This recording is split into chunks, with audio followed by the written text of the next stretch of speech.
If you are watching this video, you are in for a marathon on a series of videos and online discussions regarding the book of Revelation. And this introduction is just a short view into some of the most significant verses that will help all of us just get a glimpse of what Yahuwah's end day goal and plan is.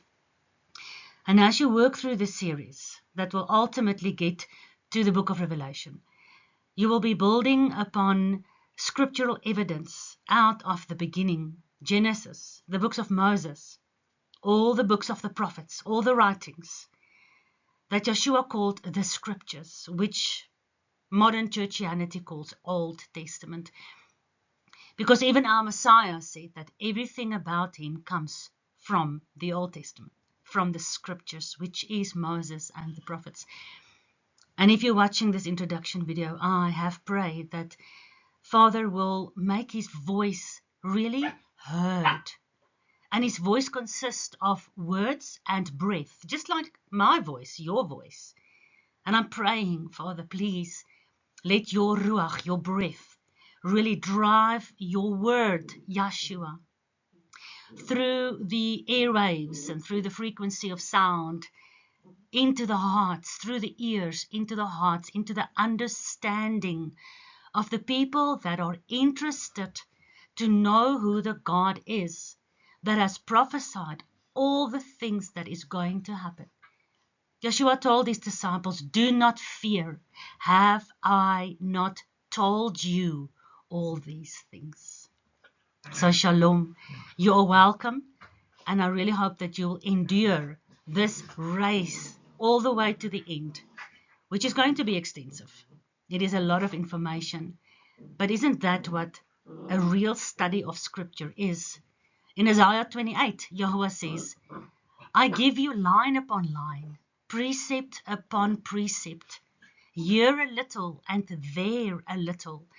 And when you study like that, as he says in Isaiah 28, you will not fall backwards.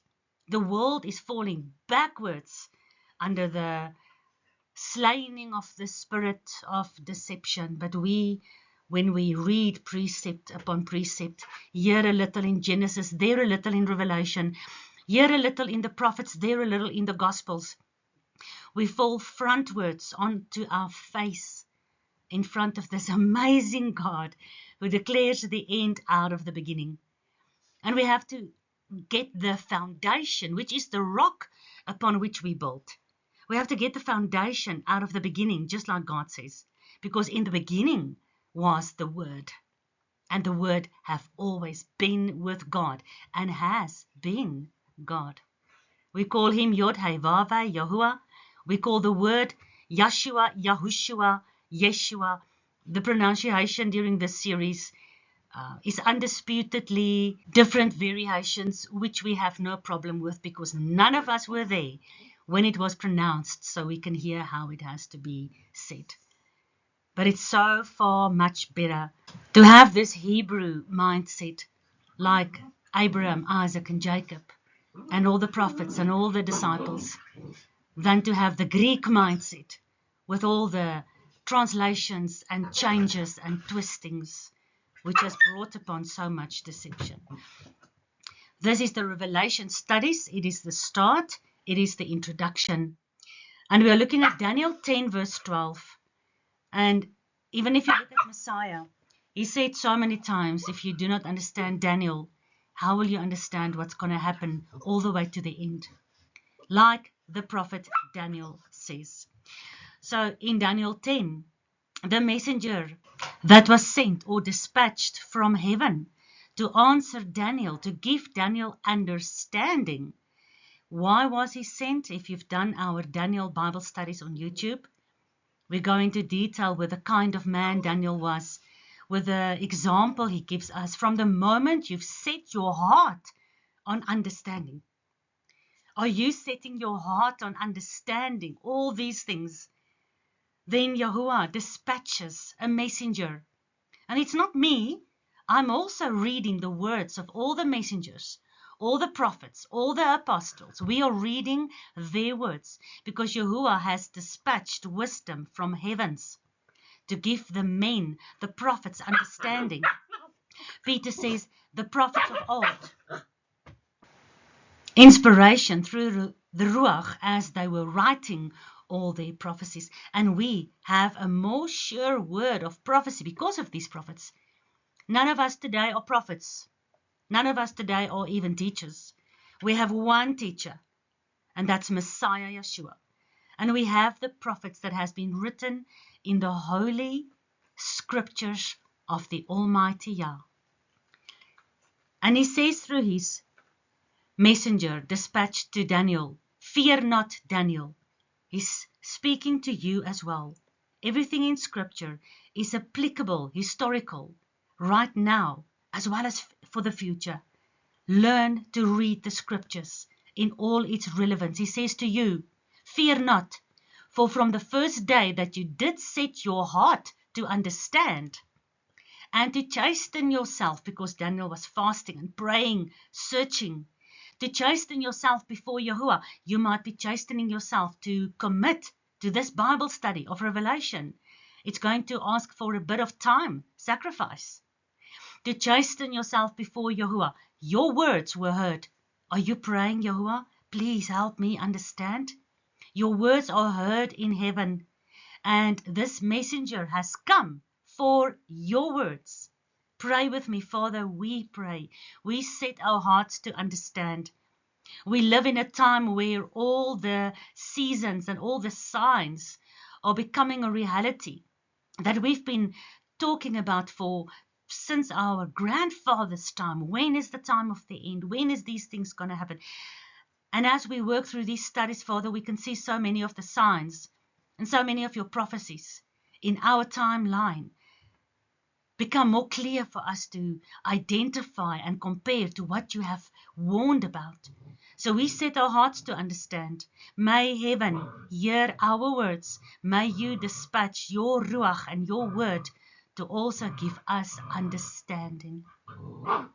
So I have come for your words. The messenger says, what will I show you? I will show you that which is noted in the scripture of truth. Even the messenger sent from heaven has not given Daniel any new revelation. He has given him what has already been noted in the scripture of truth. What was the scripture of truth in the time of Daniel when this messenger from heaven was dispatched? What scriptures has been written up to the time of Daniel? The books of Moses, all the way through to where Joshua took Israel into the promised land. And they fell away from Yahuwah, and you've got the books of Judges, and then the books of Samuel, and Ruth, and Kings, and Chronicles. And then the prophets that was trying to get God's people back to the scripture of truth, the foundation, which is his Torah, which is his words that he gave us covenant. And if you still believe the covenant of Mount Sinai and the renewed covenant at Mount Horeb is for Jews alone, then before you even go a minute further on the study, you have to pray to Yahuwah. Ask him, who are your people? Who are you writing all these words to? Who can be part of your covenant? How does it work for Jew and Gentile? Because we need to understand who God's people is.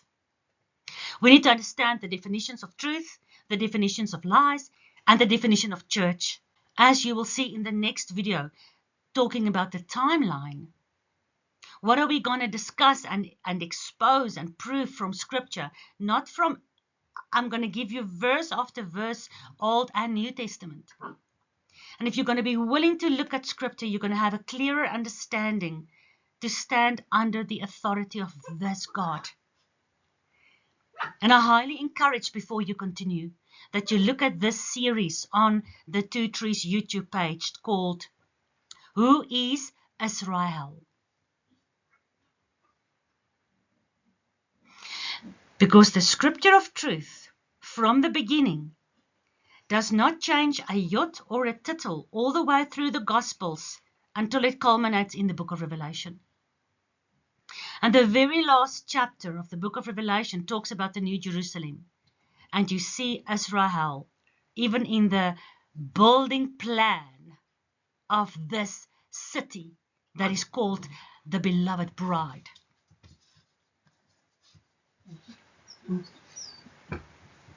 So if you have set your heart to understand, you need to be willing to stand under the scripture of truth, not to stand under any man or woman's teaching, because nobody can teach you.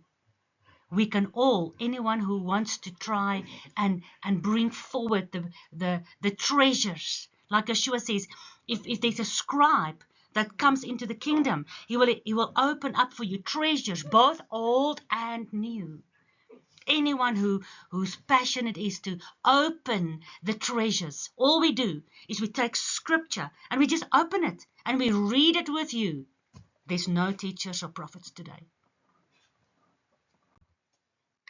So therefore you have to know the pattern. And the pattern is unchanging. Yeshua says, listen, do not say I came to change a jot or a tittle. The pattern is unchanging. Because the pattern is spoken by the living word of God through his Ruach. Like I've already shown you, the pattern is in the prophets. And so many of the prophets, as we work through the prophets in the series to follow, has been writing for the time of the end. But transgressors won't understand. Why? Because they don't believe Moses and the prophets. Didn't Yeshua say, you make so many mistakes because you do not know Moses and the prophets? If you believed Moses, you would have believed me, because Moses wrote about me. Moses is not only about law. Moses is the one that Yahuwah gave the understanding of the principles of his kingdom, which is his specifications for his people, as well as the secret mystery of how those specifications are life. Yeshua has been written in every page of every chapter of every book that Moses wrote. And it has been revealed to Moses on the mountain, face to face. Every word of that. Yeshua says, Moses wrote about me.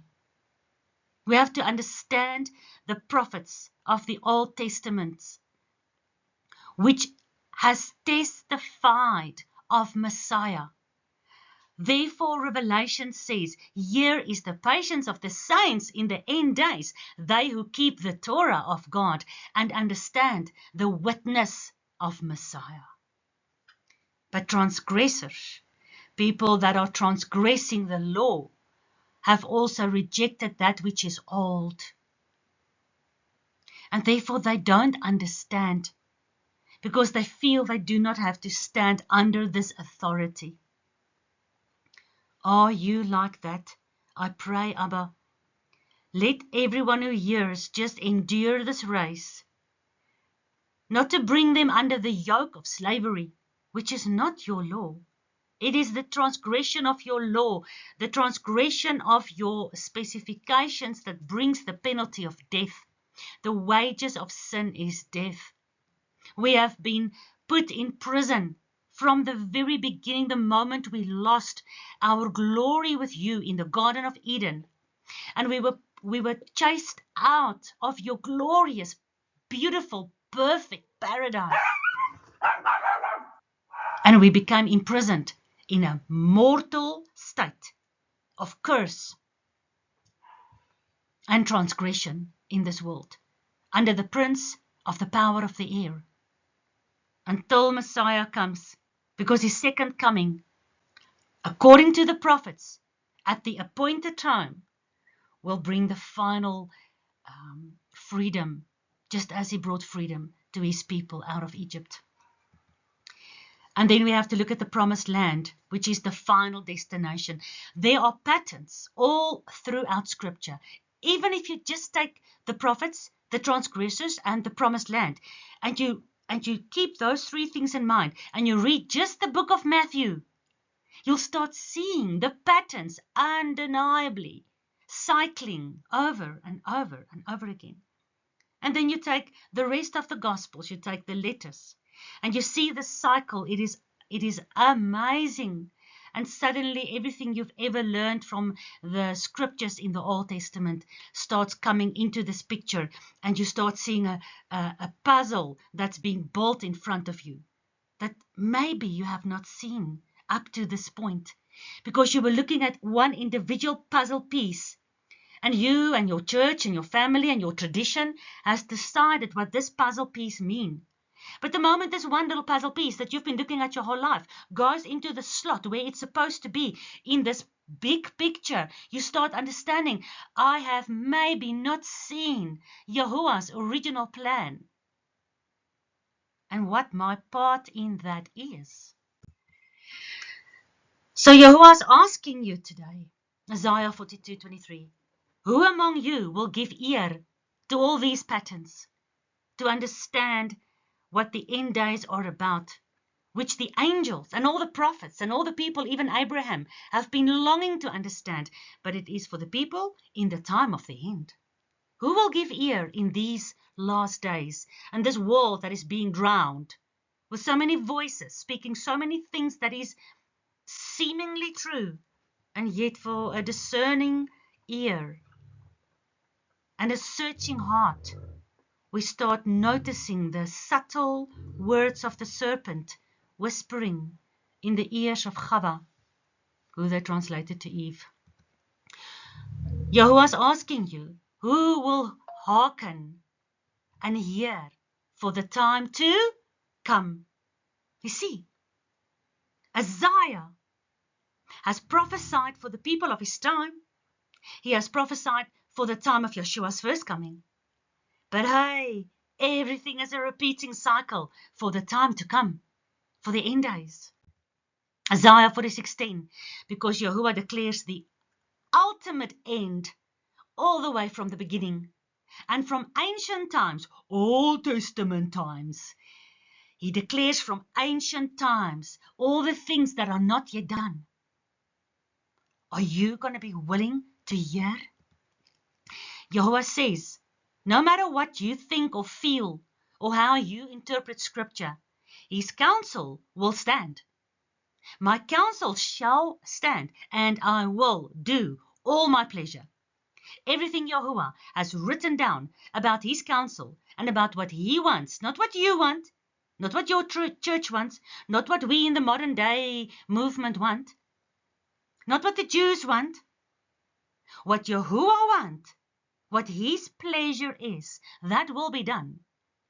And if you can just get to the point of working through the studies that's following, that is going to really dive into the original plan of Yahuwah according to the scriptures of truth, you're going to start understanding what his original plan is. And then you can decide whether you want to be part of that or not. And if you're not going to be part of that, you need to understand it's going to work out anyway. Whether you like it or not, or you agree with it or not, his pleasure, he's going to do it. His counsel is going to stand. What he warned about, promised about, and wrote about, and what Yeshua confirmed about is going to happen. It's going to stand. Not one word of my covenant that came out of my mouth will fall to the ground. No, it will all stand. And the last man standing, when everything has fallen, will be Messiah Yeshua, the living Word of God. That is the pleasure of Yahuwah. Are you willing to give ear to this? Have you set your heart to understand this? Because that'll be the only way that you might, by the grace of Messiah, through Yahuwah, our Savior, our God of salvation, will help us endure the time of the end, which will be, as Messiah warned, like no time ever before. But once you know the end plan, then you can play this game. And you can recognize the players. And you can recognize the strategy of both Yahuwah and Hasatan, the enemy, the dark kingdom. And you can play this game well. You can play your part in it, whatever it is. If you agree with Yahuwah's end original plan. His original plan, which is the end plan, which is the restoration of everything that was his pleasure in the beginning. Everything that he wanted in the beginning. He's going to have it again. And it's going to be our choice. Like it was our choice in the Garden of Eden, to hearken to him alone, or to let our ears be stolen by the false contradictions that sound so good on the ear.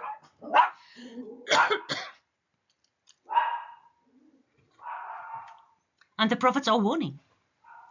In the last days, people are going to fall away from the love of the truth because they're going to gather for themselves little bit nice preachers driving in nice big cars and having big mega churches and huge followings on YouTube that will tickle their ears.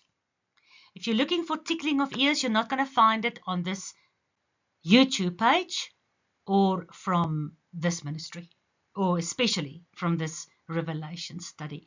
Yahuwah, your counsel will stand, and you will do your pleasure. And the more we study the scriptures of truth, the more we understand what your counsel is and what your pleasure is, so that, Abba, we can decide to be part of that or to be against it. I pray that your Ruach, carrying your word, will break the hearts of stone, write your law in the heart, make a renewed covenant, and bring your people back from captivity, so that we can be the end day saints, washed white through the testimony of Messiah and the blood of the Lamb, so that we can wait with reikhalsende verlange, with anticipation, longing for your return.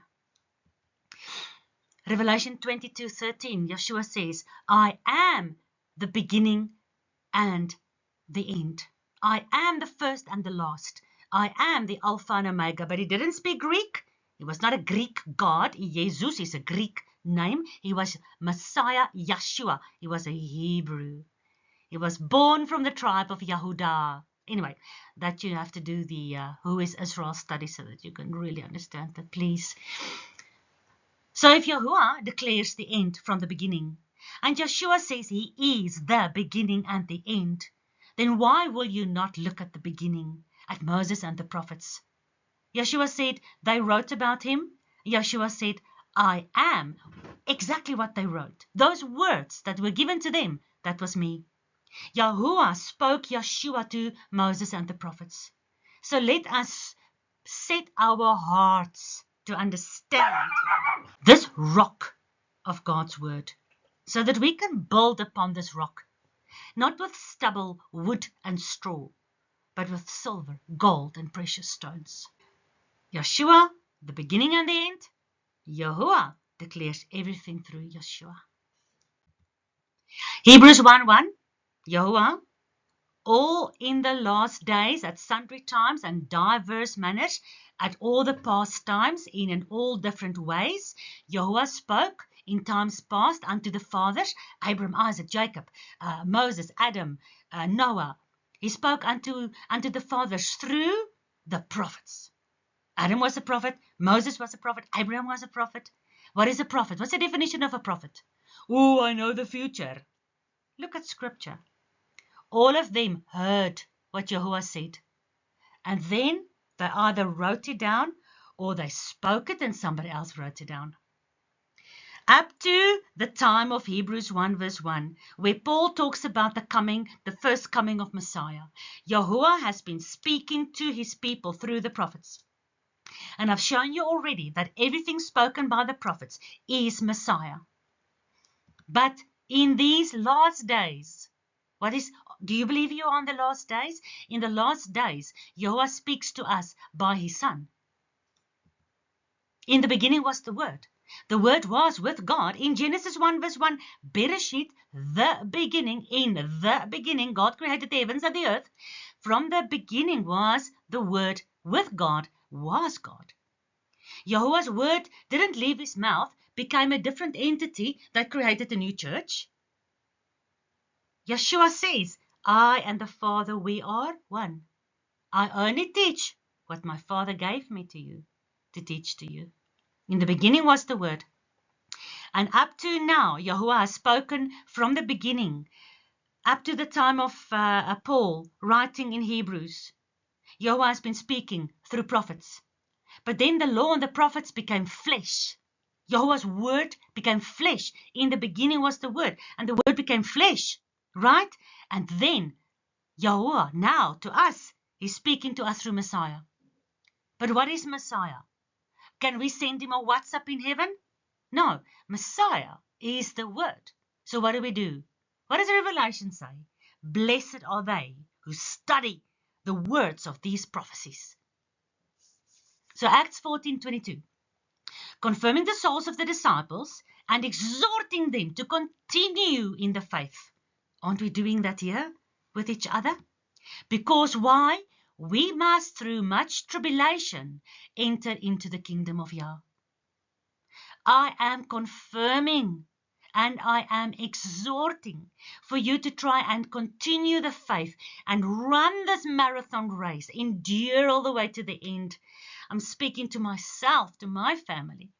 As much as hopefully you can learn these things, look into scripture, and you speak to yourself and your family, and you are exhorting your family, your friends, your church to continue in the faith. Because we are not running a race where tomorrow we're going to get raptured and everything's going to be la-di-da-di-da. We, through much tribulation, must enter into the kingdom of Yah. And whether we live to see the end day tribulation or we start going through tribulation now, it is not as the prosperity teachers and preachers, prophets who profit for profit, are trying to tickle your ears and make you think everything is just a easy ride since Jesus died on the cross and we all have a ticket to heaven and everlasting life. Yeshua says, to follow me is to take up your yoke. And you need to understand what yoke is. Do the Bible studies. Understand. These things are not as we have been taught over the last 2,000 years. Take up my yoke. Follow on the narrow road. What is the narrow road? When you do the studies with us, we'll get to Jacob's trouble. We'll get to the birth. Okay, I'm not going to go forward. But there's a narrow, pressing road. Egypt in Hebrew is Mitzrayim. It means pressing. The Mount of Olives is that pressing that we go through. The servant is no greater than the master. Yeshua says, if you are my servants, then what happened to me will happen to you. And everyone has a different role to play in this game. Not everyone will go through exactly what Messiah went through. If you look at Peter, one of the 12, he was the closest to what Messiah went through himself. But the rest of the disciples all went through their different instructions and destinies. And at the end of the day, we all want to hear the beautiful words of, well done, good and faithful servant, whatever your role is to play in the end day tribulation. But through the tribulation, physical, spiritual, emotional, financial, all these things that's lying ahead, we enter through into the kingdom of Yah. Luke 12:34 says, where your treasure is, there your heart will be also. Because for a lot of people, the Bible says in the last days there will be a great, not a small, a great falling away.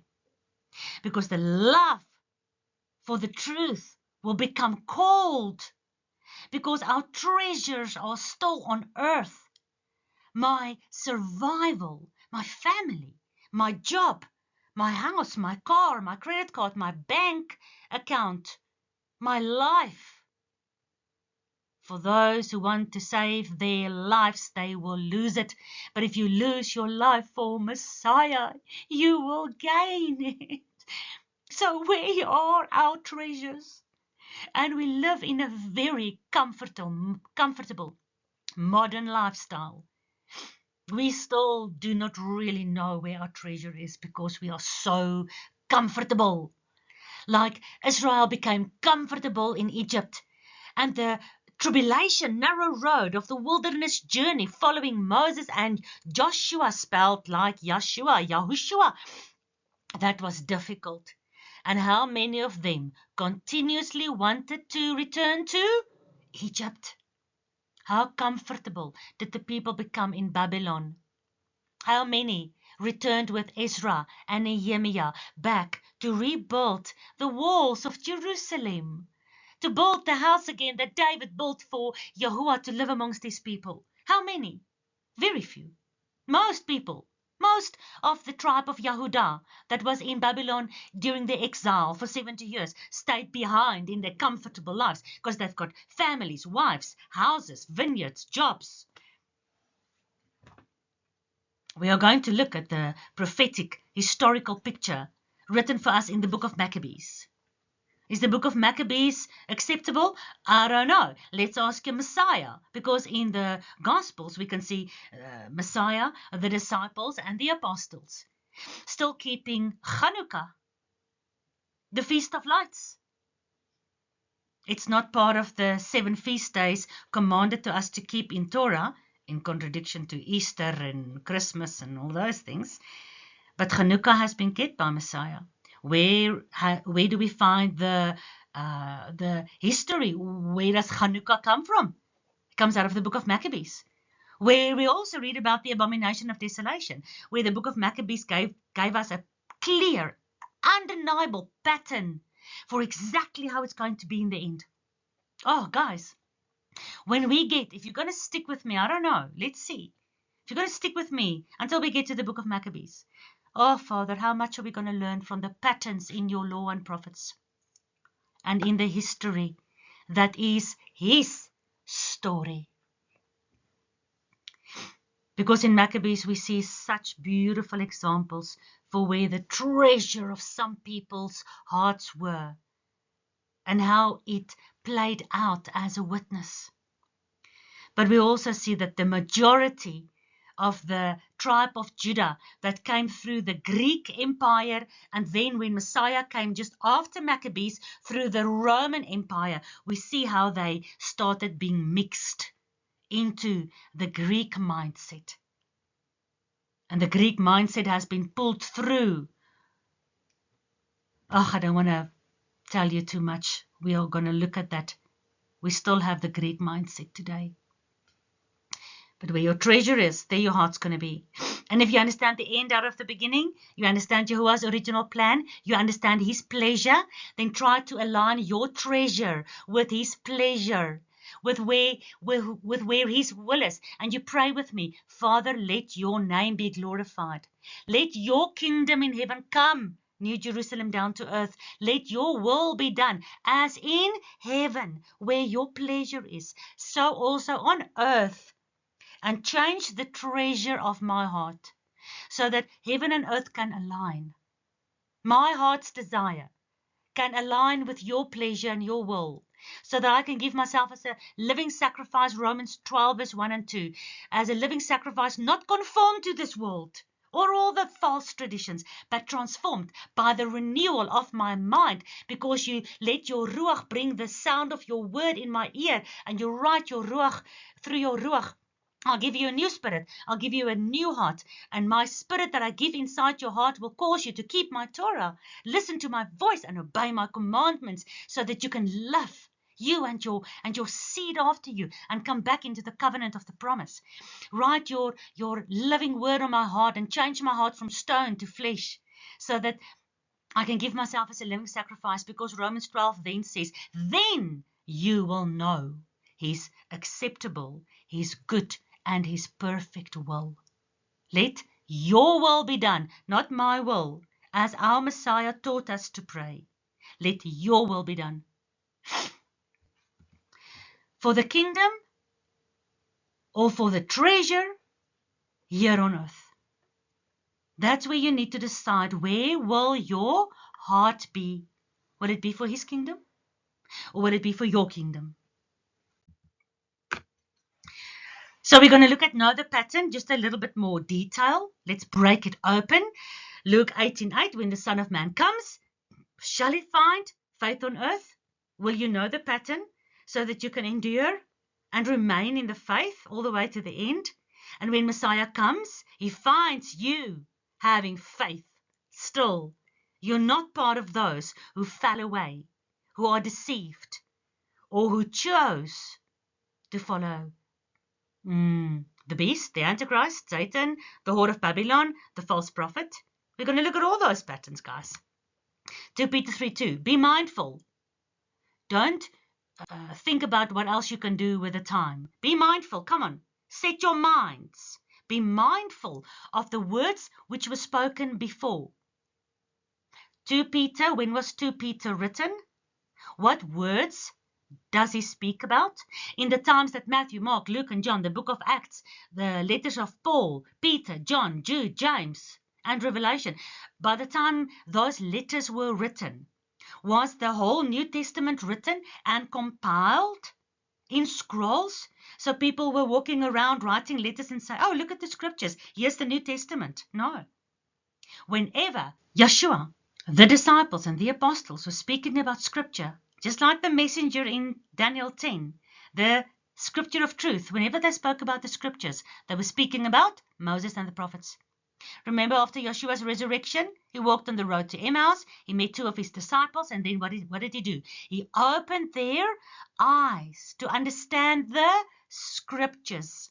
And he started from Moses throughout all the prophets, explaining to them everything that has happened. Be mindful, therefore, of the words which have been spoken before by the holy, set-apart prophets, and of the commandments of us, the apostles of Yeshua.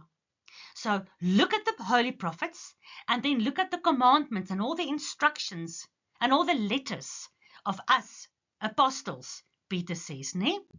Because why? The prophets were writing for the end. So we look at the pattern. We look at the prophets writing for the end. We look at, remember, how the transgressors won't understand. And then we look at all the prophecies and all the mindfulness of what the end day pleasure of Yahuwah is about the return to the promised land. So the prophets were writing for the end. 1 Peter 1:10-12, of which salvation in Hebrew is Yeshua, of which salvation the prophets have inquired, and they have searched diligently. But they, the prophets, who wish to understand this salvation that God is giving to them to write down, they prophesied of that grace, of that salvation that should come unto you. The prophets got this information, and a lot of them didn't understand what they were given by Yahuwah. They were so eager to understand it. And sometimes Yahuwah told them, sorry, it's not for you. Seal these prophecies, because it's for the people in the time of the end. The prophecies then will be opened for them. So if these prophecies are opened for us, are we not in the time of the end? Hebrews 11 says we've got such a cloud of witnesses. Oh, they all wanted to see and understand, but they couldn't because it wasn't time for them. And they are the cloud of witnesses until everything is fulfilled in the time of the end. And the people in the end who will witness with their own eyes will witness these things, confirmed by all the people up to the time of the end. At the final resurrection, there's just two resurrections. At the first resurrection, when we will be reunited with all these prophets that has been writing about the salvation, although they couldn't understand, they were diligent and they were good and faithful servants, and they wrote it down, and it has been preserved. Paul says, what benefit is there in being a Jew? Many, because Yahuwah gave the holy writings to the tribe of Judah, and they have preserved it for us throughout the generations. We're going to get to the Jews of the synagogue of Satan, but Yahuwah made sure that his holy writings in the Hebrew, listen to me, it's very, very important. Because we also have certain 66 books that has been preserved in translated languages, from Hebrew to Greek to Latin to English and all the other languages. And so much has been lost in translation and twisted in translation. And somehow Yahuwah says, in the last days, I will restore my tongue, and you will understand the secrets that is kept in store for the people who searches diligently in the times of the end. Knowledge will increase. And there's a lot of what we understand in direct contradiction to what is taught in churches today, because Yahuwah, thank you, Abba Father, has graciously opened for us the original writings as well, as far as possible as we can have them in the original Hebrew languages. Thank you for the period of the Second World War, which has exposed so much of the original plan of Hasatan and the fallen angels, during which time Yahuwah also broke open for us so many clay jars, confirming in the original Hebrew, Aramaic languages all that which has been written before by the prophets, who wanted to understand what they were writing about. But it is for you and I today, and for our children, more and more. 2 Corinthians 3, more and more we turn to Yahuwah, we look into Moses, the veil is lifted, and we are changed from glory to glory, and our understanding grows, because we stand under his authority. 1 Peter 1:11, searching what manner of time, when, what's going to happen, when is it going to happen? When the Spirit of Messiah, which was in them, in who? In the prophets, because it's about the holy prophets writing. They wanted to understand the grace that should come unto us. They were searching what? They were searching when. When will the Ruach of God that was in them, of which times does this Ruach speak? But 1 Peter 1:12, unto whom it was revealed, not for themselves. All of this salvation and grace and the times through the Ruach that was revealed to the prophets, it was revealed to them, but it was not for them.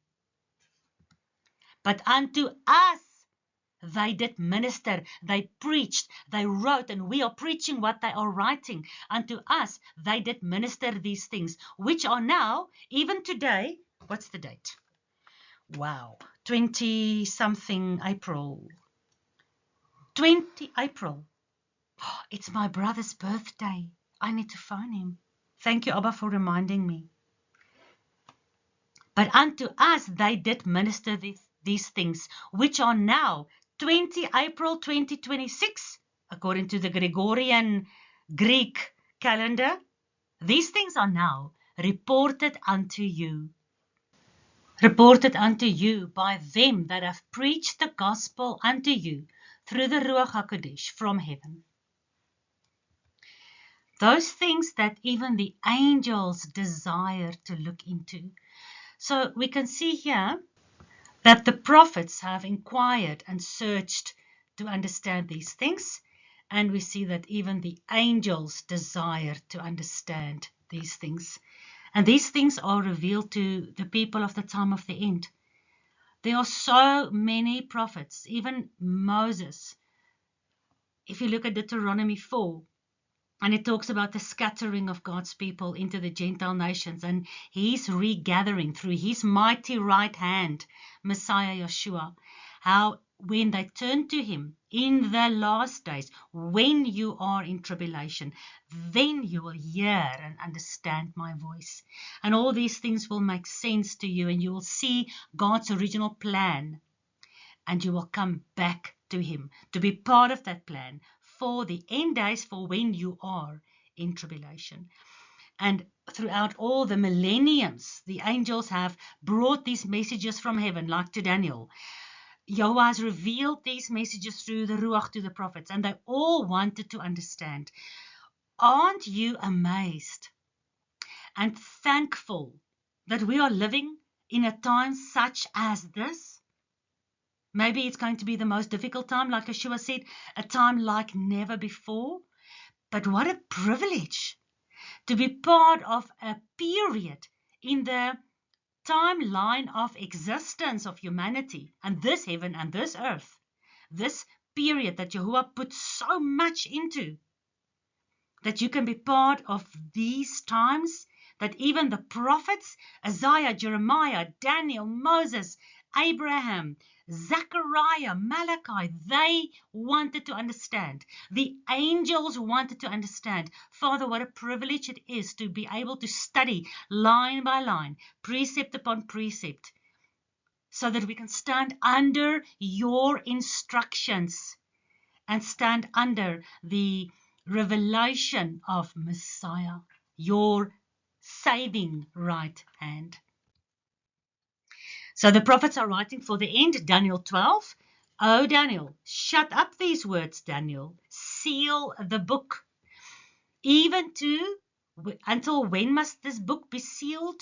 To the time of the end. Many shall run to and fro. You know this verse. Knowledge shall increase. 1 Corinthians 10. Now all these things happened unto them for examples, and they are written for our admonition. When you look at 1 Corinthians 10, you look at the whole historical prophetic picture of the first Exodus. Paul says, and he says it a couple of times, and Yahuwah says it in the Old Testament, that all these things that happened to the people of the Old Testament have happened as examples. So even through historical actual events and Bible stories,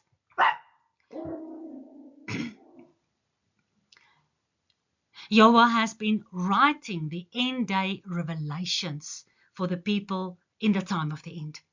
And everything that happened to them is for your admonition, for your rebuking, for your understanding, for your teaching, for your encouragement, and for your rectification, so that we don't repeat the mistakes of the past. History teaches that we don't learn from history, and we are bound to repeat the mistakes of history. Let it be not so for your people, who's got ears to hear and eyes to see, and who are circumcised both of heart, ears, and flesh, so that we can come into your covenant and see your original plan out of Yahuwah's perspective, not out of our fleshly, corrupted viewpoint. Frisky, kan jy ophou?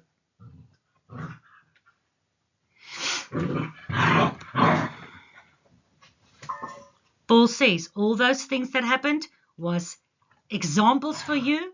They are written down as history so that you can learn from them, because it's written for you, upon whom the ends of the world have come. People want to tell me, oh no, Paul was saying the things that happened was for the written down. And the churches want to teach that it's got nothing, the Old Testament has got nothing to do with us in the New Testament church. Paul was talking about the things was written for the Jews of his time. No, it says here, it's written for those people upon whom the ends of the world have come. Not for the time of 2,000 years ago. Yes, it is amazingly relevant and applicable and need to be studied in every millennium, in every generation. But specifically, the total fulfillment will be for the time of the end of the world. Deuteronomy 4:30. When you are in tribulation, not in tribulation just in 2,000 years ago or 4,000 years ago or yesterday, but when you are in the latter days. What is the latter days? The last days. So yes, there are tribulations. There has been tribulation in every generation of Yahuwah's people.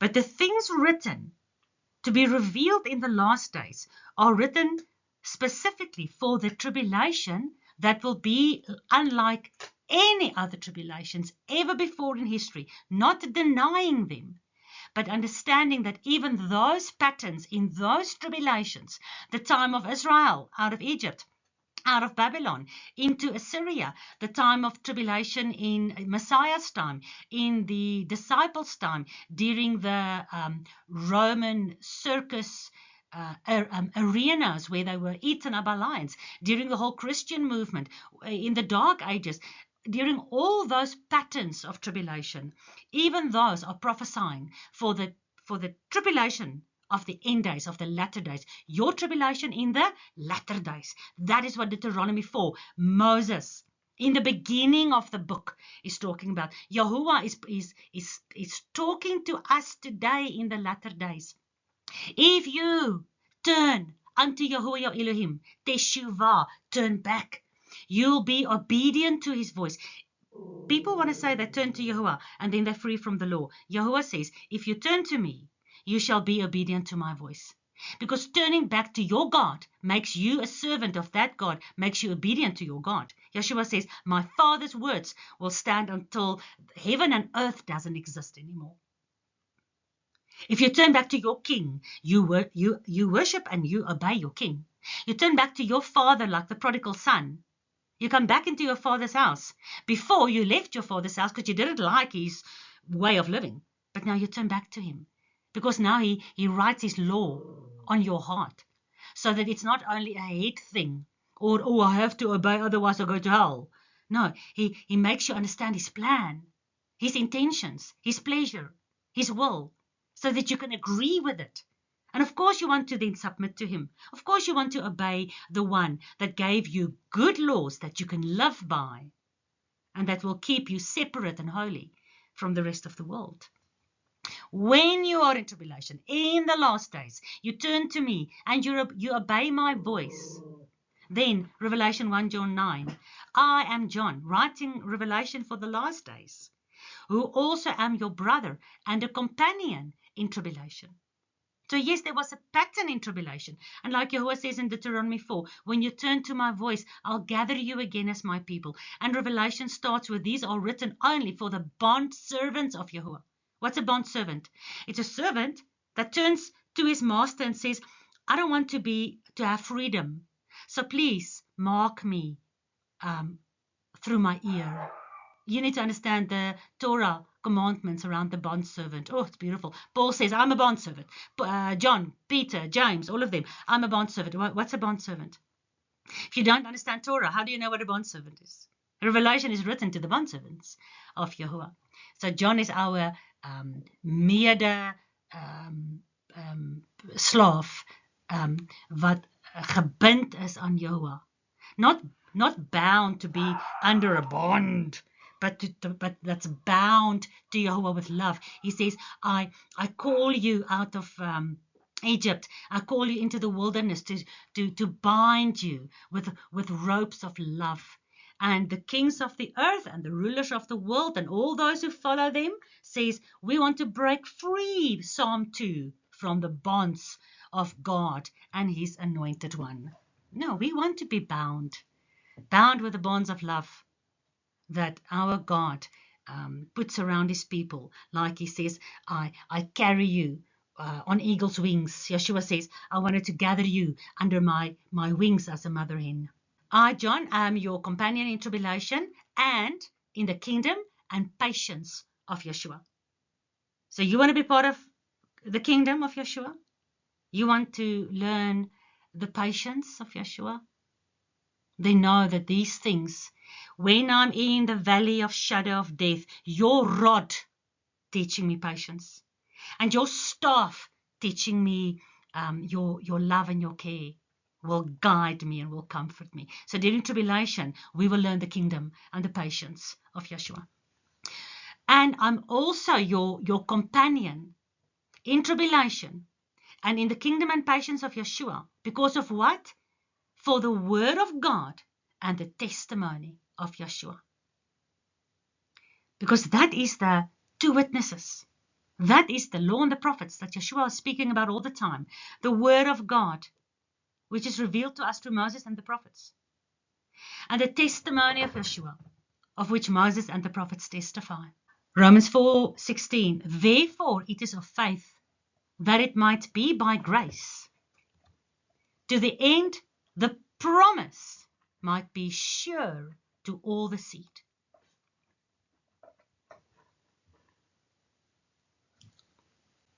Forced obedience is not going to make you really comprehend the promise to all the seed.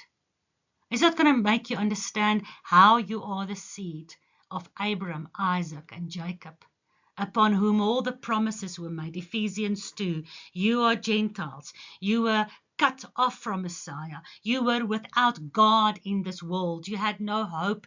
You were aliens to the commonwealth of Israel. You were strangers to the promise of covenant, but through Messiah's blood.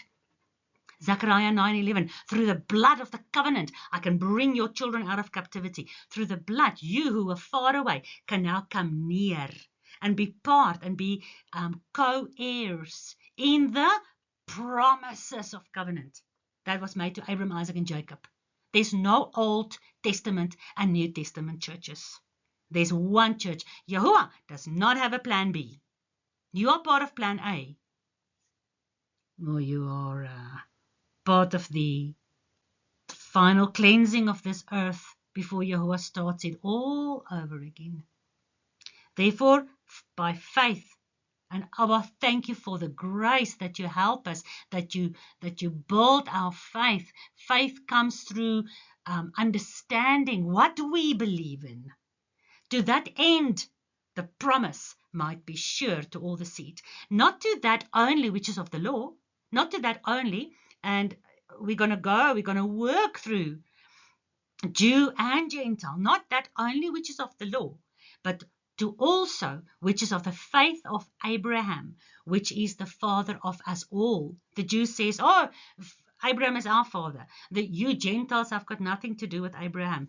Both Jew and Christian today have no idea who the lost sheep of the house of Israel is that Yeshua said he came only for, as a good shepherd. Because we don't know Moses and the prophets, we make wrong doctrines out of the New Testament words. We're going to go through the definitions of everything in the New Testament and in Revelation so that we can understand from the prophets, from where God gave the definitions and the promises and the warnings of these things. We're going to learn from that so that we can interpret. Scripture must interpret Scripture, not as stupid human beings, but we can only interpret if we know the definitions. And we need to know the definition of who Abraham, Isaac, and Jacob and the seed of Abraham, Isaac, and Jacob is. And then we can know that by faith, even as a Gentile Roman, we can be part of the promise to the seed and the faith of Abraham. And Abraham obeyed Yahuwah's commandments. But he believed Yahuwah to leave Babylon, to come out of Babylon and follow Yahuwah, his instructions, to end up finally in the promised land. Did he see the fulfillment of all the promises? No. Hebrews 11 says he did not see the physical fulfillment, but Yahuwah showed him the city built without hands. The city built by God with 12 foundations, like his sons are going to be 12. Like the stars are 12, like the disciples were 12, like the months are 12, like the hours in a day is 12, like the gates into the New Jerusalem is 12. Deuteronomy 8:16, Yahweh fed thee, speaking to them, he fed them, but prophetically we are walking through the wilderness. He's feeding us in the wilderness with manna. The fathers, Abraham, Isaac, Jacob, the Jews, all of Israel, the 12 tribes, didn't understand the manna because Yeshua says in the New Testament, that manna that my father fed you with, that was me.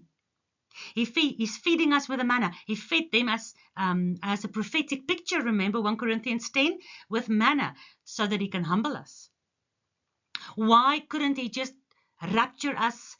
If we are part of Israel, grafted into the Romans 11 tree of Israel, why couldn't he just rapture us out of Egypt and put us straight into the promised land? No, because the journey through the wilderness, the journey through the tribulation changes his people so that they can be part of the land of promise, knowing what it means to be in covenant with his God, not ever wanting to rebel or transgress that again.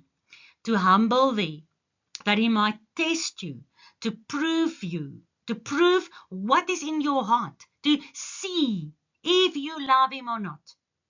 Because he wants to do good to you at your latter end, in the last days. Because Israel from the beginning is going through this whole wilderness journey to be anxiously awaited by all of nature to reveal the sons of God so that he can do us good, so that he can do all his people out of every tribe, nation, and tongue that's going to be grafted into this beautiful tree of life to do us good in the latter end, as he promised. If you can understand that promise and you can believe that promise, then the tribulation, although how difficult it's going to be, will be bearable, because you know it is a Jacob's trouble that will bring forth the birth of the new heaven and the new earth and the final restoration and marriage supper and covenant confirmation again. You know it's for the good.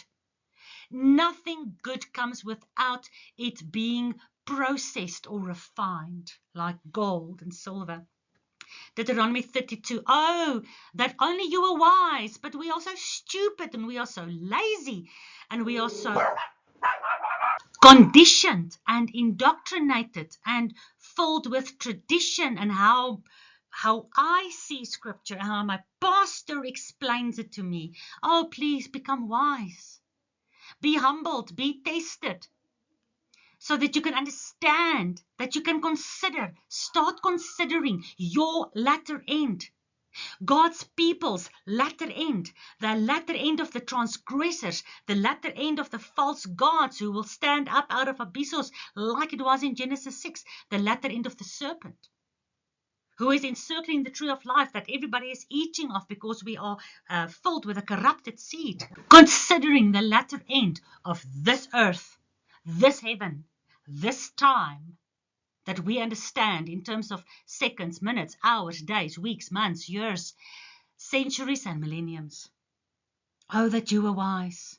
Deuteronomy 32 is all about coming back to his doctrine that drops like the early morning dew on a tender plant. My doctrine drops like rain. If only you can become wise, understand all this, consider and comprehend the latter end of everything. Oh, Yahuwah is sighing for his children to understand. Daniel 11. And some of them will understand. Yahuwah wants us to understand. Daniel says there will be some that understand. Some of them of understanding. They will fall. Remember, in the wilderness, he's proving us to teach us wisdom so that we can understand. And some of them of understanding will go through proving and testing and purification so that our witness can be brought out from us. What's inside of you? Yahuwah wants to look under a microscope. What's really inside of you? Will you really remain faithful? Ooh, even if everybody leaves you, I will never leave you, says Peter. And then Yeshua said to him, oh, Peter, Satan has asked permission. He has demanded. You who are so arrogant. Oh, I will never fall. You who are so arrogant, Peter. Satan has demanded to test you, to sift you like wheat, Yeshua said to Peter. But I've prayed for you that you will endure. And when you've endured and you've gone through your falling, to humble you, remember, you'll fall, to humble you, so that you can have wisdom. Then, Peter, you need to teach your brothers. Some of them of understanding shall fall, but it is to try them, to purge them, to make them white, even to the what? What is this testing and trying and understanding for? It's for the what? Look at this. It's for the time of the end. Do you understand yet? Do you see this amazing ocean of droplets of prophecies that's coming together to form this beautiful, massive, huge, my brain will burst picture of how everything is going to culminate in the times of the end? What a privilege, Abba Yahuwah, to be part of such an amazing time that everyone from the beginning has been longing to understand. Are you willing to be part of that? Are you going to run this marathon with us? Because Daniel says, Yahuwah says through Daniel, the messenger sent from heaven to Daniel says, all of this, when you understand these covenants and you go through your tribulation in the time of the end, all of this is appointed for a specific time, because it is yet for a time appointed. And if you are not keeping Yahuwah's appointed times, which is his Sabbath and his holy feast days, the seventh day Sabbath, the 7 feast days, even if you are a Satanist, you are keeping a 7-day week, because the witness of the heavens, the sun, the moon, the stars, is still screaming out today. There's one God alone, Yahuwah, the creator of a 7-day week. He alone is Almighty Yahuwah. There's none like him. For that, you need to understand and agree with him, so that even throughout your tribulation, you'll remain faithful to be a faithful witness in the world, because it is for a time yet appointed. And how much can God train and teach and help you understand if you keep his appointed times and you come out of the Babylonian, false, satanic, pagan appointed times? Because the dark side also has their appointed times. What is the opposite of Sabbath? We're not going to go through all. And it's going to be a time like never before. Yeshua says in Matthew 10, you shall be hated. He's talking about the end days. Of course, he was talking about his day. He was hated. His disciples were hated. It is cycles, historical, prophetical cycles, for how much God's people will also be hated like never before for his name's sake, his true name. But he that endures all the way to the end shall be saved. Matthew 28, teaching them to observe, I send you out, you that will be hated, you that understand, you that go through tribulation. I send you out to teach them to observe, to hear, understand, and do everything that I have commanded you. And remember, Yeshua said, I command you nothing but what the Father commanded already.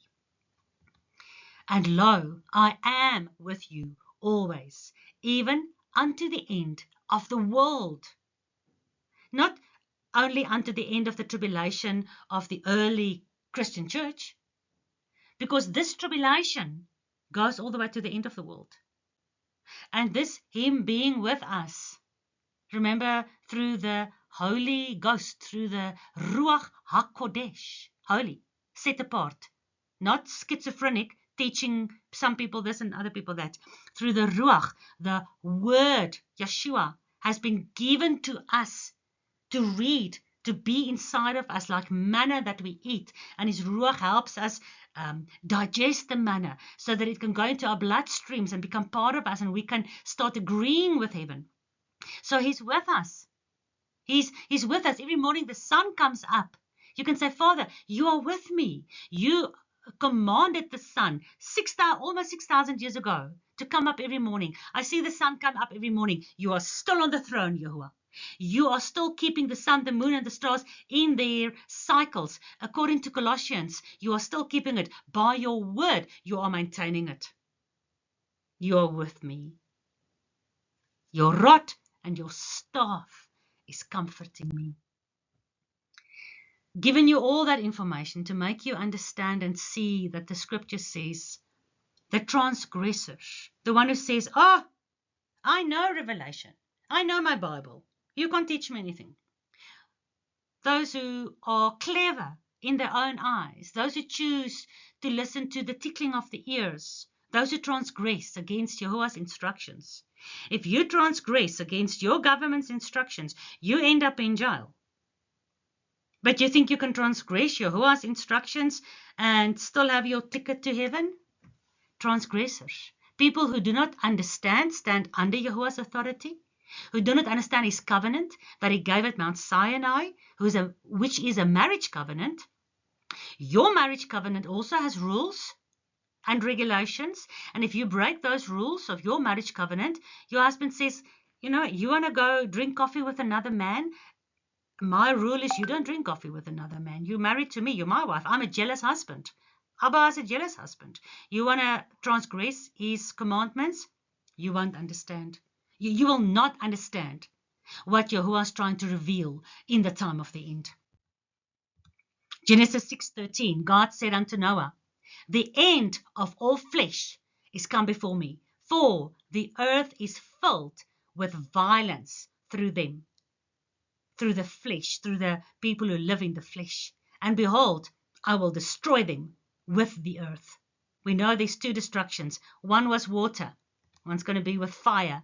2 Peter 3:6, whereby the world was then, speaking about the time of Noah, being overflowed with water, the entire world perished like it will do in the end.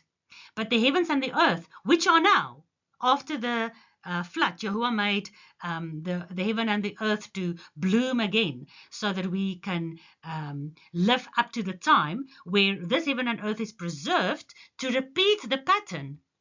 By the same word that brought the flood then, were kept in store, reserved unto fire, and the day of judgment and perdition of ungodly men. So Yahuwah very clearly makes us understand that the ungodly men in the end days and the flesh that brought the violence in the beginning, in Genesis, they will be destroyed. Transgressors will be destroyed. They will not understand. If you really know why Yahuwah brought the flood, and we're going to work through that as you run this marathon, then you'll understand it's exactly the same reason. Why all the world will follow after the beast, like all the world was corrupted during the flood. All the world will be corrupted during the fire judgment. And Yahuwah's judgment, whether it was by water then or by fire in the future, will be justified. Psalm 73. Until I went into the sanctuary of Yahuwah, then I understood their end.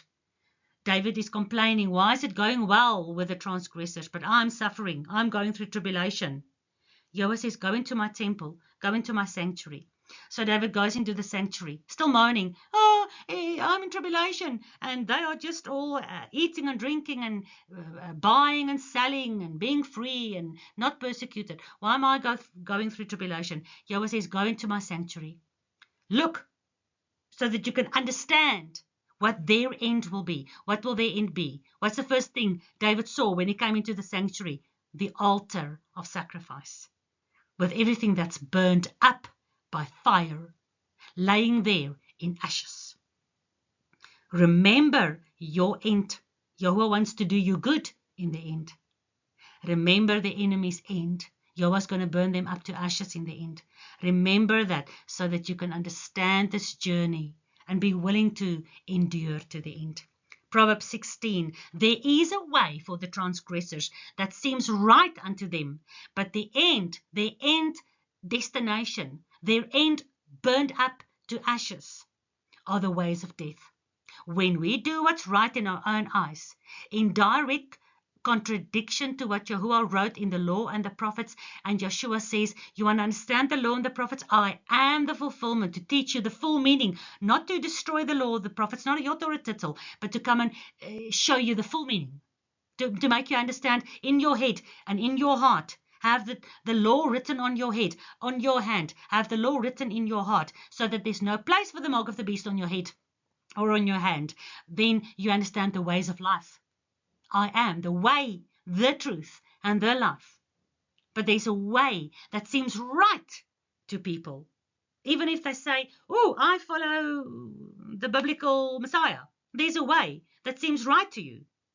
But it seems right to you. You are not comparing scripture with scripture. And the end thereof is death.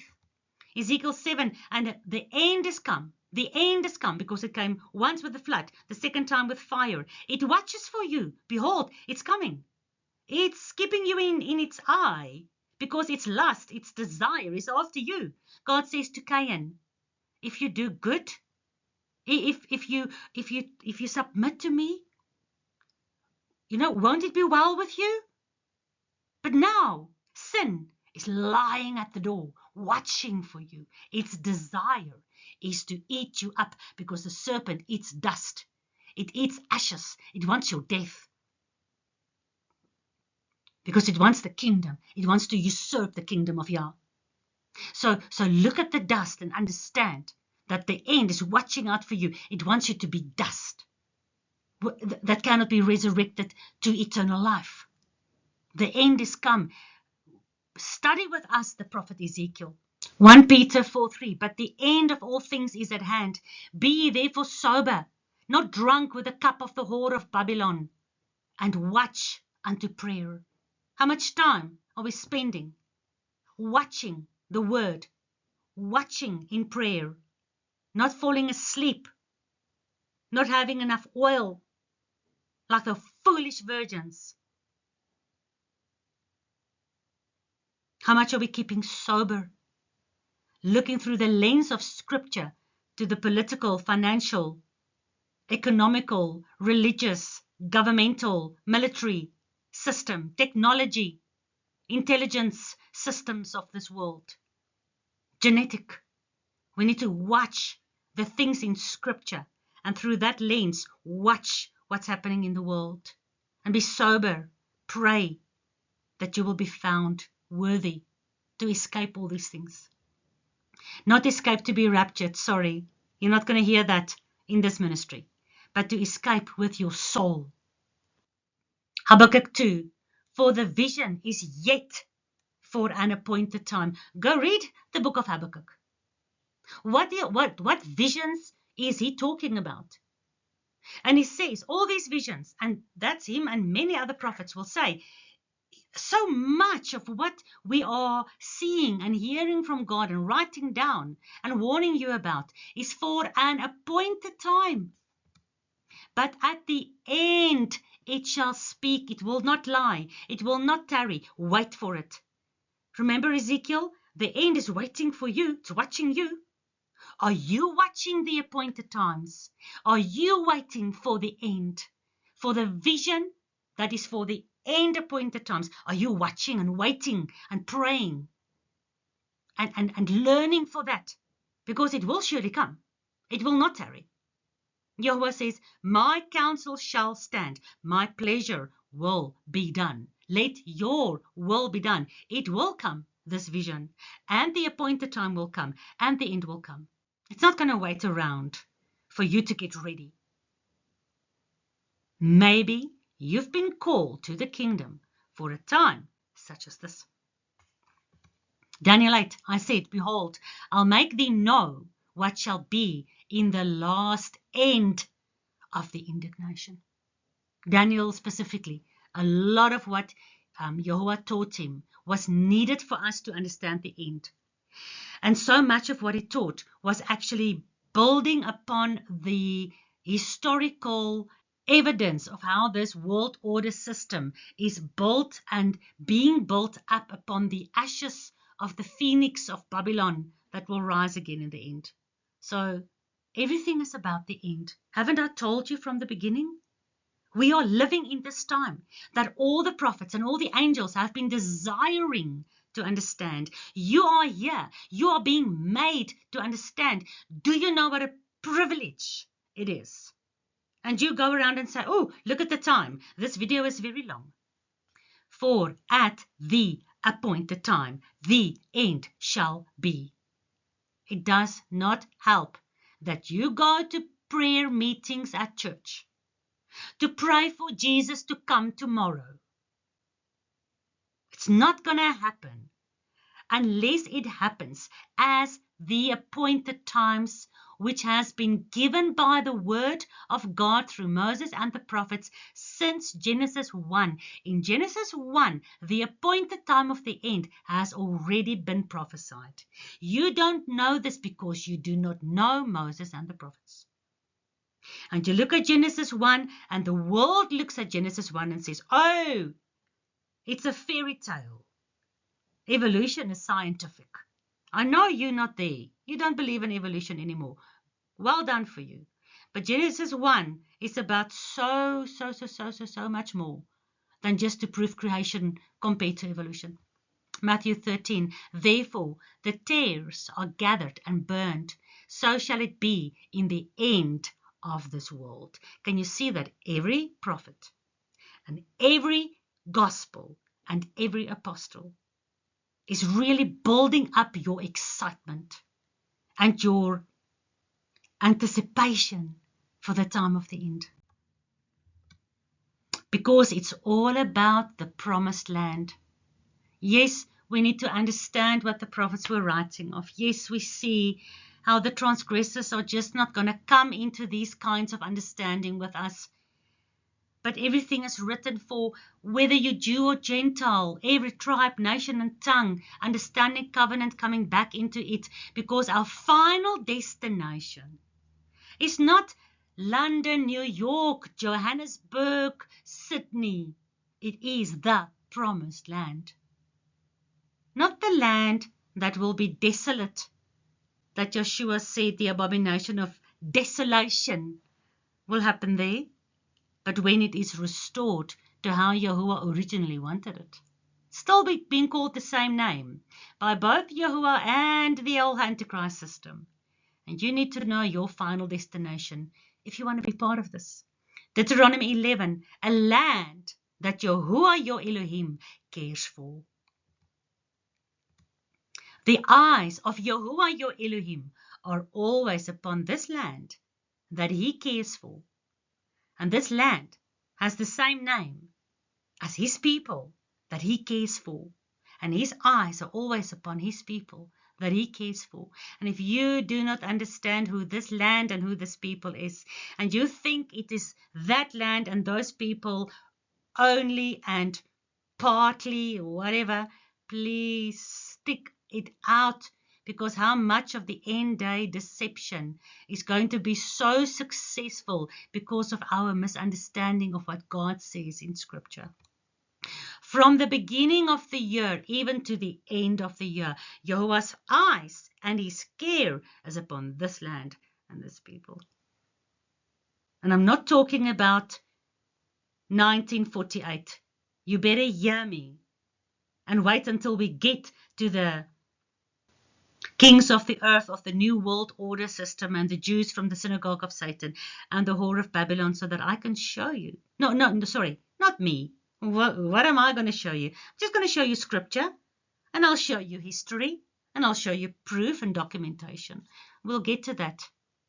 In the prophetic, covenant, eternal sense, from the beginning, Genesis, all the way to the end, Revelation, he's only got a plan A. There is no plan B.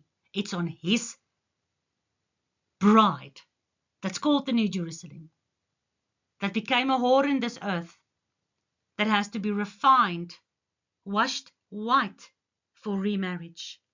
His land, his people, Israel. Yaakov's name changed to Yashrael. We have to understand Jacob's trouble there at the Jabbok River, to understand Jacob's trouble that the prophet says, that the New Testament confirms Jacob's trouble, a time like never before, because his eyes is on Jacob, on the fathers with whom he made covenant with, from the beginning of time all the way to the end of time, beginning of the year to the end of the year. Job 8, though your beginning, talking about his land, his people, talking about you, although your beginning was small, your latter end, in the last days, after the tribulation, when you've endured through it all, you will be greatly increased. Humble yourself. He tested you in the wilderness to humble you. Humble yourself before him, and he will lift you up.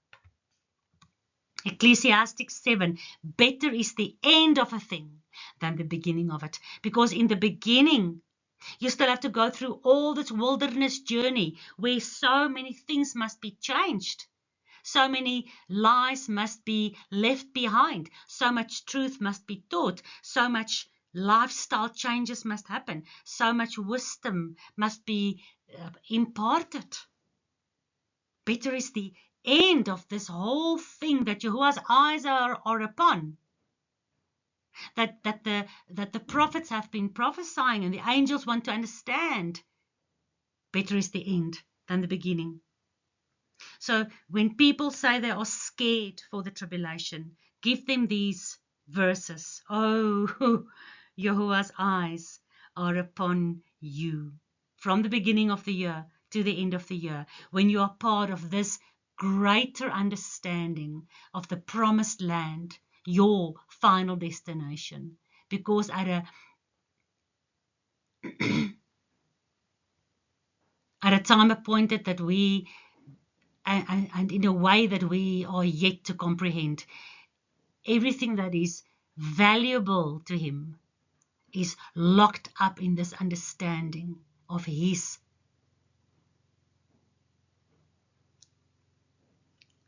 desire, his land, his people, his wife. Jeremiah 29, for I know the thoughts that I think towards you. When people are afraid of the tribulation, give them these verses. Jehovah knows. Make sure you know, so that you can agree with him. He knows what he is planning for all of us. Thoughts of peace and not evil, so that we can come through this entire difficult tribulation, narrow road, and know that the end thereof is better than the beginning, because he knows what his plans are for you, to give you an expected end, to give you the end that you can expect with longing, understanding, willingness to be tested, willingness to witness for him, even if it costs your life. And some of us, we are not going to lose our lives. Some of us might. Look at scripture. But he knows the end he wants to give you. Do you understand how amazing this end is going to be? When you go through whatever you're going through right now in your life and in the future, no, he knows the thoughts he has. He knows the plan, his original plan. I'm going to show you in the videos to come. His original plan is Shanana.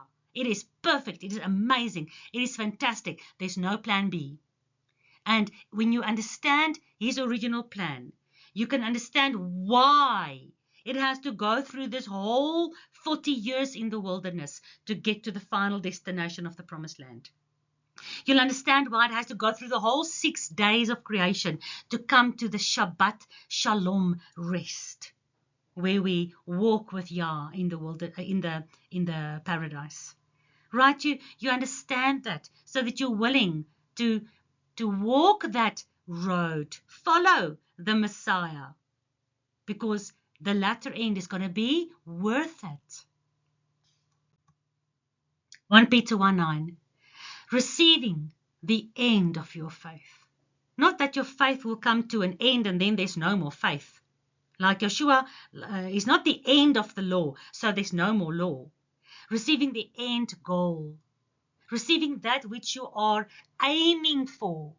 Yeshua is the aim of the Torah. The aim of our faith is the what? The salvation of our souls. We receive the end of our faith. When you endure with faith, will Yeshua still find faith when he comes back? Endure with faith. Endure, because you will receive your reward in the end, the salvation of your soul.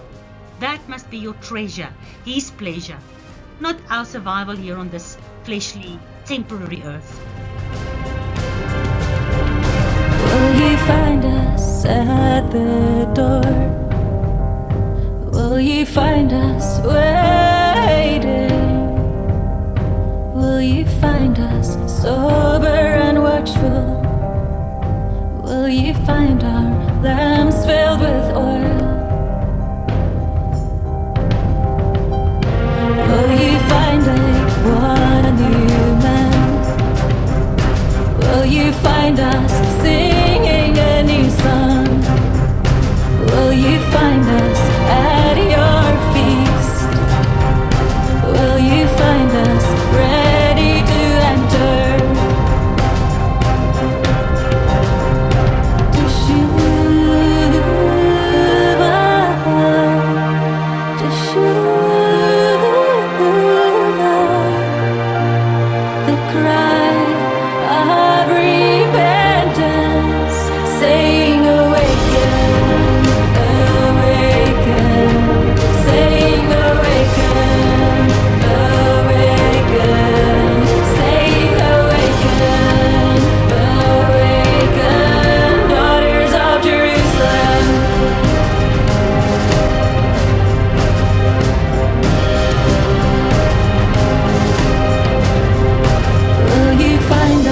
At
it is the most amazing song that you read the words, that you listen to it. Daughters of Jerusalem, His original plan.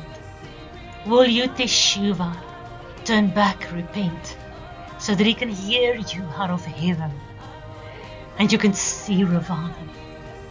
Yeshua can find faith when He returns. May I be part of that. May you be part of that. Abba Father, we praise you, we worship you. You have given us everything we need for our journey ahead. Please, as you promised, just be with us through your word and through your ruach. And if you agree with me, you say, Amen, Emunah, and Hallelujah.